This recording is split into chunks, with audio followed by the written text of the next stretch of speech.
Picture this, a mountain road somewhere deep in Utah. It's quiet, dusty, and there's this, weird feeling in the air, like something's really off. Behind the wheel is Cindy Sue Hunter. She's on the phone with a worried dad. He hasn't heard from his daughter, Kylan, or her wife, Crystal, in days. Before they vanished, the girls had told friends about this creepy guy hanging around their campsite. They were so freaked out they actually packed up and moved somewhere else. And then they just disappeared. Cindy's driving up this winding mountain road, holding her phone close, listening. The place feels empty, nothing but the wind and that uneasy sense that someone might be watching. And then suddenly a flash of metal between the trees. A blue Kia Sorento, the missing couple's car. The tents ripped open, their stuff scattered all over, and in a little cage sits this poor, exhausted rabbit. The silence doesn't feel peaceful anymore, it's heavy, almost choking. Cindy walks a few steps toward the creek and just freezes. There's a body in the water. It's Kylan Schulte. On the other end of the line, her father's screaming, begging her to get out of there. But not far from that spot, they'd soon find another body, Crystal Turner. 2 young wives, both shot multiple times, both found undressed from the waist down, and whoever did it, that invisible monster, just vanished, leaving nothing but silence behind. Right there, in the heart of Moab, a love story turned into a nightmare. Who was that weird guy? And what could have possibly made him do something so unthinkable?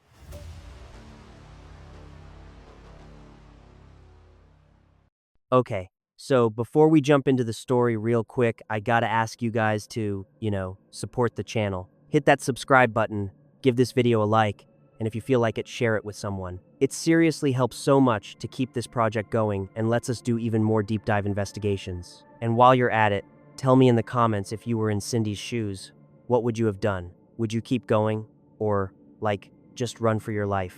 Alright then, let's get into the story. And trust me, this one is chilling. To really understand how devastating this crime was, you first need to know who Kylan and Crystal were. Because before they became victims of one of Utah's most haunting cases, they were just 2 people in love.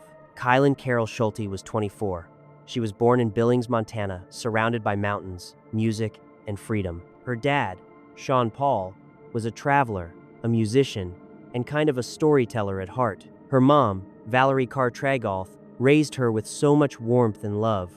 Friends used to say Kylan was this perfect mix of both her dad's wild, adventurous spirit and her mom's gentle kindness. She was super creative, dreamy, one of those people who collect crystals, love butterflies, and somehow make the world feel a little more magical just by being in it. She always had that bright smile and this contagious laugh that could totally change your mood. And she had this rare gift, making total strangers feel like family. Her neighbor, Melanie Dennis, once said, she was adventurous and never stopped making people smile. Crystal Michelle Turner was different, older, tougher, shaped by life in a completely different way. She was born on December 30th, 1982, and by the time she met Kylan, she'd already been through a lot. Crystal had been married before, had kids, including a son named Isaac, who absolutely adored her. She knew what it meant to fight for stability, to carry pain quietly and still keep going no matter what. On the outside, she came off as practical, grounded, and strong. She loved motorcycles, a good steak, and took pride in working hard. But underneath that, she had this heart full of loyalty and warmth. Friends described her as a protector, kind, devoted, and always there when someone needed her. At first glance, Kylan and Crystal couldn't have been more different. Kylan was this bohemian dreamer, and Crystal, a down-to-earth fighter. But when their paths crossed in Moab around 2016, something just clicked. Friendship turned into love, and by 2019, they were inseparable. On April 20th, 2021, they made it official, a small, intimate ceremony in Arkansas. Friends said it was pure joy, just the 2 of them, totally in love. Together, they lived what locals called van life, on the road, no mortgage, no rent, just the pure freedom of travel. They'd often camp up in the La Salle Mountains, their favorite spot, high above the scorching Moab desert. And they were never alone. Their little companion, a rabbit named Ruth, was always with them. Wherever they stopped, they'd build her a tiny makeshift pen, and sometimes they'd even push her around town in a stroller. It was a little quirky, sure, but totally them, kind, caring, full of humor, and just beautifully unique in their own way. They looked out for the people and animals they loved. Moab itself is a place of extremes. By day, it's this buzzing tourist hub, the gateway to Arches and Canyonlands national parks, packed with jeeps, campers, and rental cars everywhere you look. But behind all that glossy travel brochure charm, locals whispered about something different. Sky-high rent prices, seasonal workers who drift in and out, and the growing tension between longtime residents and the newcomers. For Kylan and Crystal, Moab was both home and a test of resilience. Kylan worked at the Moonflower Community Co-op, this cozy natural food store, and Crystal had a steady job at the local McDonald's. Their co-workers remembered them as inseparable, always together, always laughing, always holding hands. But they also noticed something else, a kind of vulnerability. Van life wasn't just about freedom, it was also about necessity. And as two openly queer women living in a conservative corner of Utah, they sometimes drew attention, the kind that didn't always feel safe. Still, the La Salle Mountains were their refuge, a quiet place where they could hang a hammock, watch the stars, and laugh about the little things. Life wasn't easy, but it was theirs, a mosaic of love, grit, and tiny moments of happiness. By the summer of 2021, their future felt limitless. They'd already survived heartbreaks, losses, even a miscarriage. But now, together, they'd built something steady, something full of hope. Crystal had a stable job, Kylan was thriving in her community, and the two of them were dreaming, like really dreaming about what came next. But by then, the shadows had already started gathering over Moab. Because while Kylan and Crystal were busy building a life full of love and laughter, someone else was watching them. And not long before they disappeared, their conversations took on this uneasy tone. Friends remembered them one evening, still smiling, still in love, but a little tense. They talked about this strange guy hanging around their campsite, a creepy dude who gave them a really bad feeling. One of them even joked, "If we don't show up for work, come look for us." At the time, everyone just laughed. But a few days later, that joke felt more like a warning, or, honestly, a prophecy. Kylan and Crystal's story was supposed to be one about love, adventure, and the simple beauty of living under the stars. Instead, it became a story of fear, violence, and way too many unanswered questions. That weird guy they had talked about, he wasn't just some annoying camper. He was real, and he was watching them. And now, looking back, all those red flags seem painfully obvious. The couple loved camping in the mountains, but in the last few days before they vanished, something at their campsite changed. They'd told friends and family that this man had set up camp way too close, uncomfortably close. They called him the creeper dude. Crystal, being her blunt self, just called him the nutcase. Whatever they called him, one thing was clear: he scared them. Their first encounter happened when they were chilling in their hammock. This guy pulled up, got out of his car, and howled like a wolf. Crystal, thinking he was just goofing around, laughed and howled back, totally her style, playful and fearless. But later, when he came back with grocery bags and started setting up his tent just a few feet away, the vibe completely changed. It wasn't funny anymore. The next night at Woody's Tavern, they told their friends he'd set up way too close, like practically in their camp. They joked about keeping an eye on him, but underneath the laughter, there was real fear. That night, Kylan called her dad. She told him about the man who was scaring them and said they were planning to move their camp. Then she said something he would never forget. "If something happens to us, it's because we got murdered." Their friends didn't want to ruin the birthday celebration that night. They laughed it off.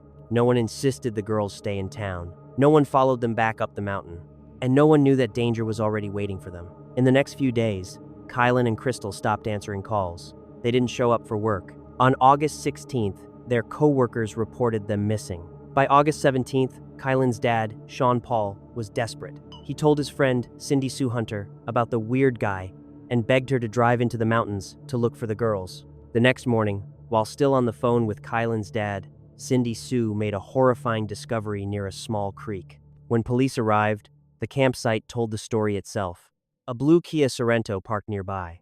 The tent, torn open like someone had left in a panic. Belongings scattered everywhere. Their rabbit, Ruth, still alive in her little cage, but weak and dehydrated. And not far from there, the bodies of Kylan and Crystal. Both of them were undressed from the waist down. Both had multiple gunshot wounds to the back, sides, and chest. It was deliberate, targeted, almost like an execution. And everything matched exactly what they had said before they disappeared. They were terrified of the man camping next to them.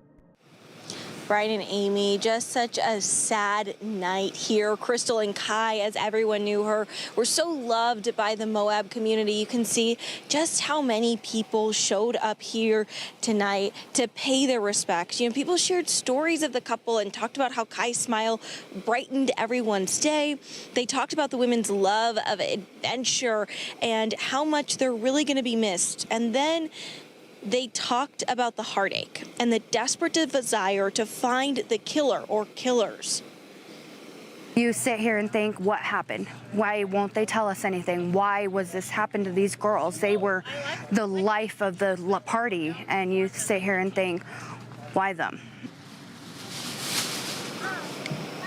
People say it's scary to think this happened, that they hope the Grand County Sheriff's Office figures out what happened very soon. Of course, if you have any information, you are asked to call them. They're hoping that tonight, by again grieving together, remembering these women, that someone out there who knows something will reach out to the Sheriff's Office and hopefully a little piece of justice will be served. Live in Moab. At that point, there were no suspects, nothing solid to go on. But the whole town was buzzing, you know? Moab was in total shock, and rumors were flying everywhere. And then came this crazy coincidence that just poured gasoline on the fire. Only 2 days before Kylan and Crystal went missing, Moab police had stopped another couple, Brian Laundrie and Gabby Petito. Gabby, a 22-year-old travel vlogger whose tragic story would soon shake the entire country, had been in Moab on August 12th. And that now famous body cam footage, the one where police pulled them over, was filmed right outside the Moonflower Co-op,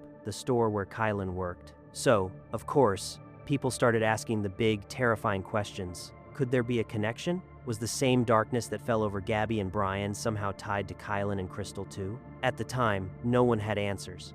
But one thing was crystal clear. Their fear of that man wasn't paranoia. He was real. And only by finding him could police hope to uncover the truth.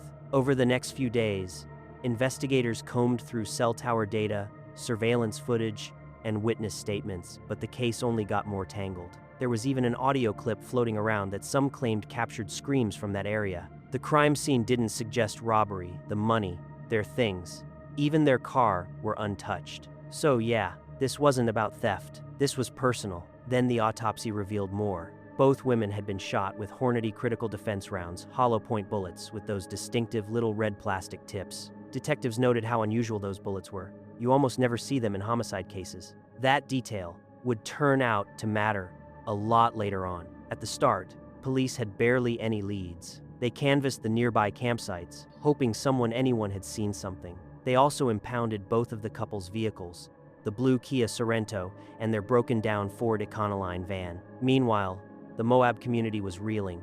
The Grand County Sheriff's Office tried to calm everyone down, saying there was no threat to the public. But come on, no one believed that. One of their friends asked the question on everyone's mind.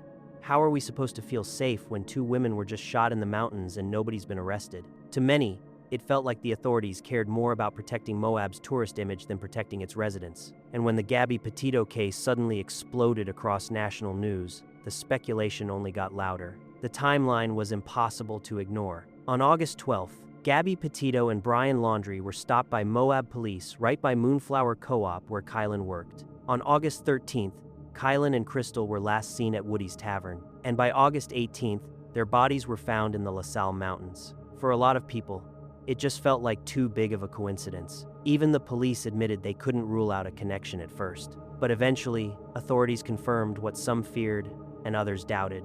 The 2 cases were not related. Gabby's death was caused by Brian Laundrie. Kylan and Crystal's murders were the work of someone else entirely. Assembled all these great clues, including a suspect list. Now, Jason Jensen, a private investigator, is involved, trying to build on the information Sean Paul compiled. How many people are you looking at right now? Our list is roughly 17. That list is of people who might fit the profile of a person of interest.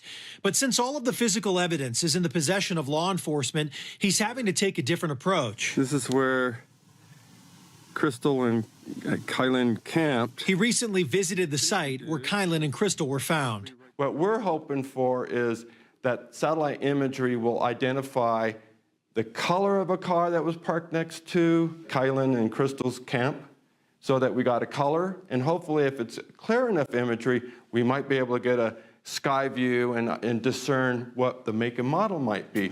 Next, another challenge. He's hoping that someone comes forward with dash cam video that could show more about the vehicle. The video's out there, we just got to get the right person. Sadly, we're talking Moab, where you get visitors from all around the country and all around the world. In March 2022, a private investigator working with Sean Paul said law enforcement got an audio recording made near the crime scene. On that tape, picked up by surveillance gear, you can hear 2 gunshots and, according to some people, screams as well. The police confirmed the gunshots, but they refused to say whether any screams were audible. The timestamp on the recording was August 14th, 2021, 11:35 a.m., the morning after Kylan and Crystal were last seen. So, if that info is correct, it would mean the couple survived the night of the 13th but were killed the next morning. It started to look like someone had been stalking them, waiting for the right moment, and then attacked in broad daylight. Investigators began to think they were dealing with a local someone who knew the terrain well and could blend in with the stream of travelers passing through Moab.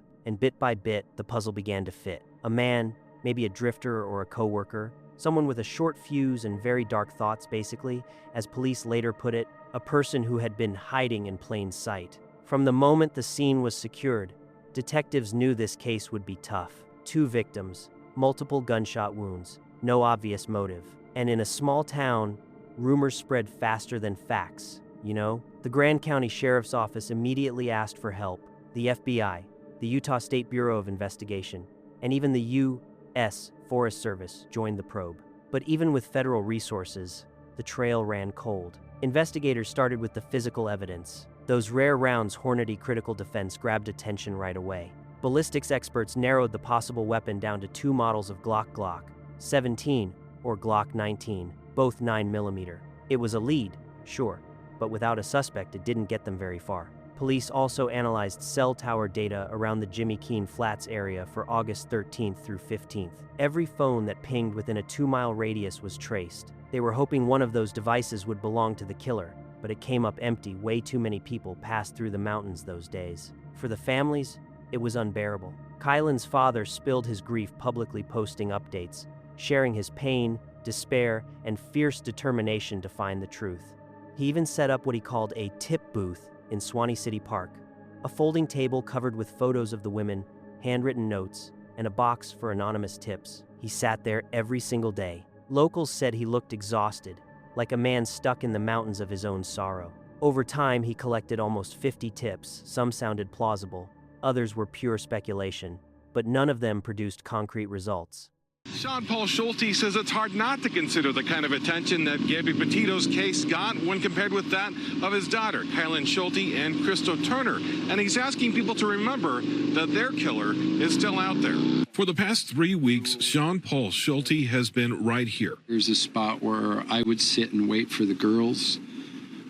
They'd come around the corner on the Harley and come rolling up. A sentimental spot at Swanee City Park where he's maintained a booth for collecting tips from the community. These clues are time sensitive, and now so much time has gone by. And while Petito's case grabbed so much more attention, he doesn't begrudge it. He just believes other cases like his daughter's need that same focus. I know what it's like to have someone missing, and I know what it's like to not have closure yet. So I really feel for Gabby's family. If anybody saw anything there, a vehicle, a description of a person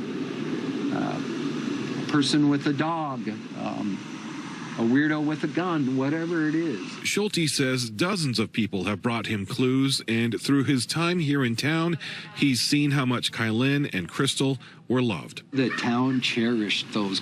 Cindy Sue Hunter, the friend who actually found the bodies, was super active on social media after everything happened. She openly called out the police, talked about how frustrated she was with how slow the investigation was going, and kept warning people to stay careful, no matter what the authorities said. She was honestly terrified that the killer was still out there somewhere in those mountains, just waiting for a chance to strike again. Meanwhile, a GoFundMe organized by Bridget Calvert and Kevin Schulte raised around $40,000 to cover the funeral costs. Donations came in from friends, total strangers, and people who were just deeply moved by the story. And now, with all the media attention focused on Moab, The case even started drawing this strange kind of celebrity attention, like, the sort of spotlight that feels both surreal and unsettling. Solved murder in Moab has captured the attention of Dog the Bounty Hunter. Yeah, Crystal Turner and Kylan Schulte were both found shot and killed last August. News specialist Morgan Wolf spoke with Dog in Moab tonight and why he's confident he will find the killer. It's been too quiet in Moab. He did it in daylight. Someone heard or seen something. That's why someone with a loud bark is here to try and solve the murder of Kylan Schulte and Crystal Turner. We've all missed something. There's something big that we're missing here. Yeah. Kylan's dad has been actively trying to solve this case. His private investigator and him worked to get Dog the Bounty Hunter involved. Hopefully, Dog shakes a tree and a really rotten apple falls out. Stay on it till we catch him. Kylan's dad said the area where the couple was found murdered up in the LaSalle Mountains is an area where they camped on and off for about 3 years, and Dog the Bounty Hunter went there himself. You have to drive quite a while. If you're going to go down there, to do that, you're going to be spotted coming in and out. The Grand County Sheriff's Office corrected the original timeline of these crimes. They believe the women were shot around 11:30 in the morning on August 14th. There's a $20,000 reward for any information that leads to an arrest. Snitching, this is not a snitch thing. You'll actually be, in God's eyes, condemned if you know who did it and don't tell. After 9 months, family, friends, and the community hope that Dog can sniff out the person who did this. Be hopeful that they can catch this guy, and then Moab can kind of say, oh man, we feel safe again now. Let's go back up on our mountain. In Moab, Morgan Wolf, KSL 5 News. In May of 2022, Dog the Bounty Hunter rolled into Moab with a full TV crew in tow. He promised to find the killer. Whoever did this, he told reporters, "We're coming for you." For a brief moment, his arrival sparked this little flicker of hope. But honestly, law enforcement pretty much ignored him. Within just a few weeks, no progress, no new leads, and, no real attention. Dog packed up and left Moab. And I know, it's not really funny, but I couldn't help laughing a little when the cops basically went, "Dog, no, no." The cameras left, but the grief stayed. Meanwhile, behind the scenes, investigators just kept working quietly. And one thing kept coming up again and again in the files that creepy guy Kylan and Crystal had mentioned more than once. But who was he, really? A legitimate suspect? Or just a dark, misleading shadow in this whole story? Of interest, and this search warrant is giving us the first look at the type of evidence investigators are looking at. Hours before police found the couple, a Grand County Sheriff's deputy described making a traffic stop on someone with an Ohio license plate. They said he was so unnerving that the veteran law enforcement officer decided not to write the speeding ticket because he did not want to take his eyes off of him. Later on, when investigators interviewed the man, he told deputies he had seen the couple before and that he did not kill them, but he was not able to account for his whereabouts and would answer questions in non-committal ways. Eventually, deputies found a jacket that may have blood evidence on it around the area where this man said he was sleeping. According to the search warrant, investigators said they were looking for guns, ammunition, gloves, or evidence. All they took were 2 cloth hats and a long-sleeve shirt. Sometimes police and prosecutors ask a judge to keep these types of search warrants sealed because they're worried it would harm an ongoing investigation. That has not happened in this case. Right now, we are not identifying the man because the Grand County Sheriff's Office has not officially named him as a suspect. Reporting in studio tonight, Adam Herbets, Fox 13 News. So, investigators went back to talk to the staff at McDonald's, the same one where Crystal used to work, and that's when, for the first time, a name came up. Adam Pinkusiewicz. Adam was, well, kind of a drifter. He lived out of his car, like a lot of seasonal workers around Moab. People said he was weird, like quick-tempered, moody, kind of scary sometimes. One coworker said he totally lost it one day after being told to pick up the pace, yelling, threatening the manager, throwing out homophobic slurs. But there was one moment that really stuck with people. Crystal stopped by McDonald's on her day off, nothing unusual, just to make a couple sandwiches for her and Kylan. Totally normal thing employees did. Adam saw her behind the counter without her uniform, and oh my God, he just went off. He started yelling that she wasn't allowed in the kitchen, like losing his mind over something so tiny. Coworkers said it was so over the top, it was almost scary how angry he got over nothing. And not long after that, Kylan and Crystal disappeared. Even weirder, Adam never came back to work,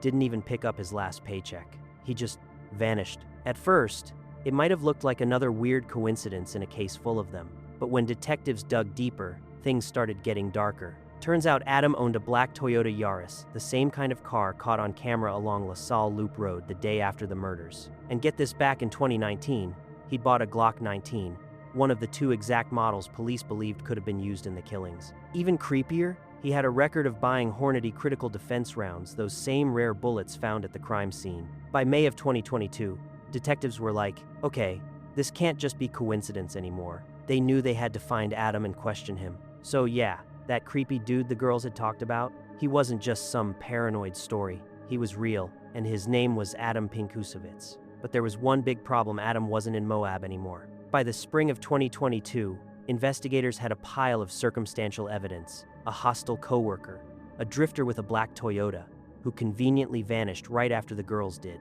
But suspicion isn't proof. They needed something that tied him directly to the murders. And, you know, life's weird sometimes. The truth shows up in the strangest ways. In Iowa, over 1,000 miles from Moab, detectives tracked down a man who had been seeing Adam. When they knocked on his door, the guy didn't even look surprised. Later, one of the investigators said he knew exactly why we were there. And what he told them, he said Adam had confessed to him. He described, in disturbing detail, how he killed 2 women in Utah. He even mentioned moving their bodies, something never released to the public. That one detail convinced investigators his story was real. No one outside the case could have known that. When they asked him why, Adam said he used to work with one of them, with Crystal, and that he just didn't like her. He called her too bossy. Later, police found notes on his phone: violent stuff, dark thoughts, fantasies about killing, hatred toward women, minorities, even his bosses. It was like reading the diary of someone who'd been ready to explode. It wasn't just a man with a grudge, it was a man slipping deeper and deeper into a pit of violent fantasies. Detectives retraced his movements. On August 13th, 2021, Adam was seen buying groceries in Moab. That same day, witnesses reported seeing a creepy guy unpacking groceries at a campsite near Kylan and Crystal's. On August 14th, 2021, around 11:35 in the morning, monitoring equipment in the LaSalle Mountains picked up the sound of gunshots and screams. About an hour later, a black Toyota Yaris was recorded driving down LaSalle Loop Road. Adam's car. After the attack, he shut off his phone and drove east, first to Colorado, then all the way to Iowa. On September 24th, 2021, about 6 weeks later, Adam checked into a motel in Waterloo, Iowa. That night, he took his own life. The bullets he used were the same Hornady critical defense rounds that killed Kylan and Crystal. So when Moab authorities finally named Adam Pinkusewicz as the prime suspect in May of 2022, he'd already been dead for months. That meant no trial, no cross-examination, no day in court for the families of Kylan Schulte and Crystal Turner. But investigators insisted. The evidence was overwhelming. Adam had a motive, a petty, hateful grudge. He had the means, the same rare ammunition and a matching gun. He had the opportunity. He was in those same mountains at that same time. And in the end, he confessed in his own words, to someone who remembered every awful detail. It seems more like there's no good reason for what happened. He's severely mental. Whether or not he was upset with the girls getting preferred treatment at work, I think that might be answered when we get the full evidence. For Sean Paul Schulte, Kylan's father, the news was bittersweet. Outside the courthouse, he hugged the sheriff, tears in his eyes, and said, "It's a relief to finally know the truth. I'm glad he acted alone. No one else will ever be hurt by this man. Now the girls can rest in peace." But peace didn't come easily. Even with a name and a face, one question haunted everyone. Why? Why such cruelty over something so small? Why them 2 women, everyone described as sunshine and kindness in one body? Investigators admit we may never truly know.